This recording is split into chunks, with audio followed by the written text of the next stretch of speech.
శ్రీమన్నారాయణ. పంచమాధవ క్షేత్రంలో ఒకటైనటువంటి బిందు మాధవ క్షేత్రం ఆనందవనం దివ్యధామం. ఇక్కడ బిందు మాధవుడు శాలిగ్రామ్ గండగి నుండి ఇక్కడ ఆనందవనానికి వేయించేసి అందరినీ కటాక్షిస్తున్నాడు. ఈ క్షేత్రానికి మొట్టమొదటి దైవం బిందు మాధవుడు. తర్వాత దీనిని విశ్వనాథుడికి స్వామి సమర్పించారు.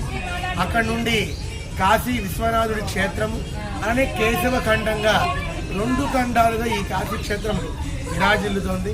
ఇక్కడ పంచగంగా నదీ క్షేత్రంగా పంచగంగా ఘాట్గా కూడా ఇక్కడ ప్రసిద్ధి చెందింది.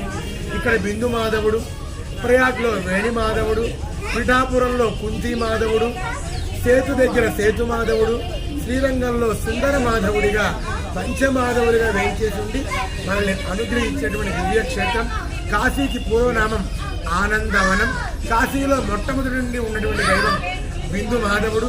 ఆ తర్వాత దీని కాశీ విశ్వనాథుడికి ఇచ్చి 2 హరిహర క్షేత్రంగా ఈ కాశీ విరాజిల్లుతుంది. జై శ్రీరామ్. జై శ్రీరామ్.